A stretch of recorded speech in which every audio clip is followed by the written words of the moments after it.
Nothing quite changes your perspective on life like death.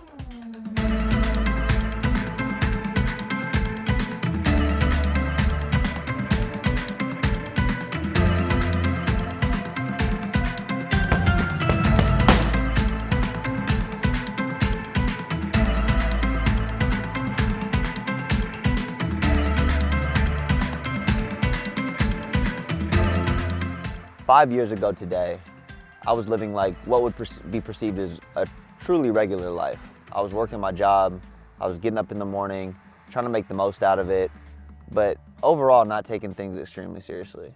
I'll never forget, I got this call. My Nana was the center of our family. Everyone loved her. We had Christmas at her house. She was a vocal point for all the grandchildren. I mean, truly, truly a special individual. And then out of nowhere, she had a surgery scheduled on her leg. She had some ongoing health issues, but like I said, was perceived as very healthy. And she never made it out, right? After spending a week in the ICU, watching someone in a vegetated state not wake up, watching my dad beg her to wake up. I didn't realize it at the time, but that was one of the single greatest changes that ever happened in my life. Look, I know we hear about it all the time, but that was like the first true experience where there was this fundamental perspective change. Up close and personal with death, I knew life was too short and I just had to go get it. This is a video about what it means to invest in yourself. I take all of my investments very seriously, but none more so than the ones that I make into me. So we are down here in Ruston, Washington, the home of my first condo. Before her passing, my Nana lived here as well. So shortly after her death, I decided this is where I wanted to be, and I bought my first place. Why did I choose to live in an environment that frequently elicited such a powerful emotional response? There's no greater teacher than pain. Volunteering myself to constant affliction was the first real conscious investment I made in myself.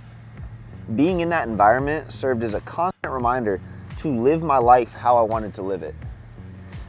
So why did I voluntarily subject myself to this consistent pain by being in this environment? It was simple. Pain is the greatest teacher there is. And by having that day in and day out reminder, I got what I needed to consistently live my life how I wanted to live it. There were days I would wake up in the morning and mid-walk, I would go sit at her bench. I would cry.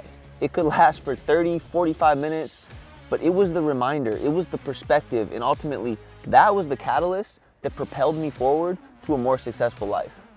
Big investments are often difficult, but they're necessary to get you where you want to go.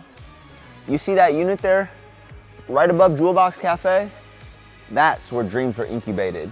We built an 8-figure business there out of a 2-bedroom condo. And yeah, like that's an accomplishment in its own right, but I was more thankful for what the process necessitated. It taught me you had to invest in yourself. As the stakes got higher, it gets more competitive. And if you aren't making the sacrifices, AKA investments into the bank of you, you're not gonna get where you wanna go. You can't keep playing the game. So I want you to think in terms of compounding, all right? These are compounding returns on yourself. I wanna speak to kind of the blueprint I followed, and maybe it's something that works for you. What I did originally, like the first fundamental thing where I was like, okay, I need to dedicate time to me, it was in reading. So I cleared 30 minutes in the morning, I bought a book off Amazon, and I left my phone in the other room, and I just dedicated 30 minutes every morning to reading. So here's where it got good. It was a book on nutrition. That was where I first really opened my eyes to food quality and the importance of timing your eating. I started to buy organic and adjust my eating window. From there, I started to have more energy. As I had more energy, I started getting up earlier. As I started getting up earlier, I started to go for walks in the morning. I liked the mental clarity it provided, so I started to meditate.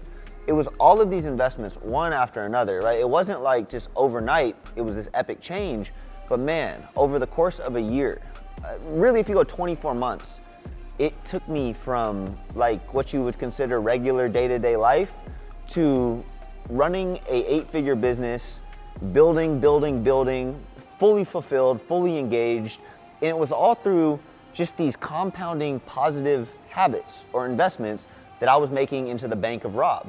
As I began to experience more and more mental clarity and have more energy, I started making more efficient and effective decisions. Those led to financial returns. I would take some of those financial returns and reinvest them into myself again. So like red light therapy, blackout shades, now I'm sleeping better, I'm waking up earlier, like hormones are optimized. Everything I could do that would reinvest into myself started to pay off. When you take carefully structured habits designed around a well thought out plan, all you need from there is consistency and time. Success is inevitable. Nothing will ever pay off greater than long-term investments in yourself.